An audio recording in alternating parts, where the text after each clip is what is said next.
In the heart of New York, the legendary Madison Square Garden, home to countless concerts and sporting events, became something entirely different on the evening of July 3rd, 2026. That night, it wasn't an arena anymore. Draped in peach and white, filled with faux trees and real flowers, it was the world's most famous couple's secret garden. The story actually goes back a year, to August 2025. When Taylor Swift and Travis Kelce announced their engagement with a simple Instagram post, the internet broke. In the months that followed, the pair kept climbing to new heights in their separate worlds. Swift released her 15th Billboard 200 #1 album, The Life of a Showgirl, in October 2025, moving more than 4 million equivalent album units in its first week alone. Kelce, meanwhile, signed on for his 14th season with the Kansas City Chiefs. Throughout this time, the couple's inner circle kept remarkably quiet. Kelce's mother, Donna Kelce, was approached by a photographer at LAX and asked about the wedding preparations. She simply said she was happy for them and left it at that. Travis's sister-in-law, Kylie Kelce, married to his brother Jason, made a plea on her own podcast asking listeners to stop expecting wedding details from her.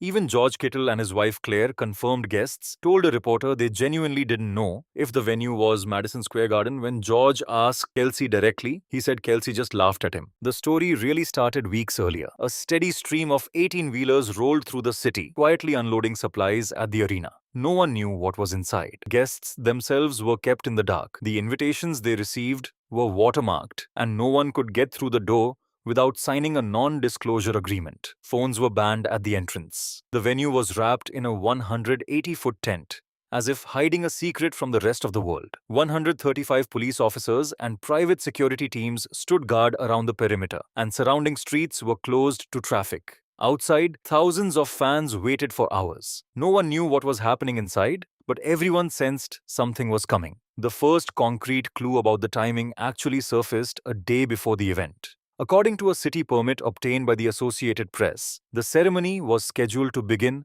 at 5 p.m., with celebrations expected to run until 4 a.m. The same document showed a pre-party for 100 guests starting at 6:30 p.m. on Thursday, which turned out to be the rehearsal dinner. The rehearsal dinner itself took place the night before the wedding at the Infosys Theatre inside Madison Square Garden. That night, Taylor Swift and Travis Kelce took the stage together and performed their favorite rock song as a surprise duet. But the evening wasn't without a hiccup. According to TMZ, a man behaving erratically outside the rehearsal dinner caused enough of a commotion that NYPD officers had to escort him away. When guests stepped inside, the sight that greeted them made Madison Square Garden unrecognizable. The floors, walls, and ceiling were all draped in peach and white fabric. Right at the entrance, guests walked through a photo tunnel. Massive, year-by-year photos of Taylor and Travis growing up lined the walls, from childhood to the present day. At the end of the tunnel waited the real surprise: the secret garden. 4 trees,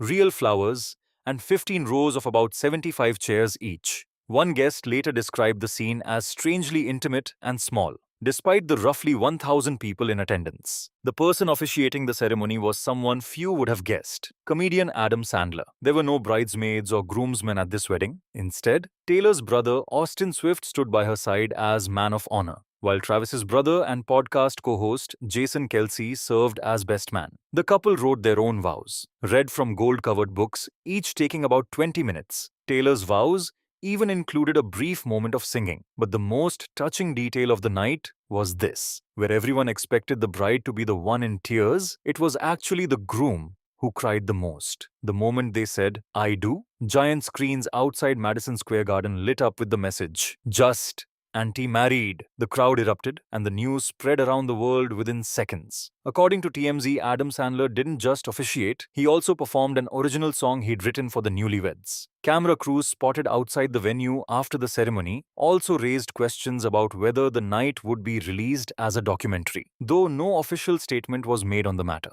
Jonathan Anderson, creative director of Christian Dior Haute Couture, designed custom looks for both the bride and groom. The shoes were made by Christian Louboutin, and the bride's jewelry came from Cartier. Every detail felt like it had stepped out of a fashion house's most exclusive collection. The guest list read like a highlight reel of film and music: Ed Sheeran, Bradley Cooper, Gigi Hadid, Zoe Kravitz, Ethan Hawke, Hugh Grant, Camila Cabello, Tom Hanks, Steven Spielberg. The names went on. the world of sports was represented too, with Tom Brady, coach Andy Reid, and others in attendance. As the night went on, the performers were legends in their own right. Paul McCartney and Stevie Nicks both took the stage. Guests played arcade games, and there was even a raffle featuring the same model of car the couple rode in on their first date. Food came from the couple's favorite New York restaurants, served buffet style rather than a formal sit down dinner, and reportedly, there weren't quite enough seats for everyone. As the night wound down, every guest was sent home with a small memento, ivory handkerchiefs embroidered with the initials TNT. Stitched below was a line from one of Taylor's older songs, a line about forever. The handkerchiefs also carried the wedding's date and city, a small but lasting memory of the night. A few days after the wedding, Travis's mother, Donna Kelsey, spoke about the night for the first time in an interview posted to Macy's official Instagram account. She didn't go into detail, but briefly described the evening as magical. In the same interview, she shared memories of 4th of July celebrations past, recalling taking her sons Travis and Jason to watch fireworks in Euclid, Ohio when they were young. Behind all the spectacle, one quiet gesture stood out. Before the wedding, the couple donated a combined $26 million to 20 different charities. Amid all the glamour, it was one of the details people talked about least. And one final detail adds an unexpected color to the whole story. Before the wedding, Prince William and Kate Middleton reportedly met privately with the couple. For a brief moment, a pop culture legend and a royal story quietly crossed paths. What happened at Madison Square Garden that night wasn't just the marriage of two celebrities. It was a woman who had sung about forever for years, finally saying a real I do, not on a stage, but in her own life. And maybe that's exactly why the whole world couldn't look away from the three words glowing on that marquee, just and T married, but perhaps meant the most.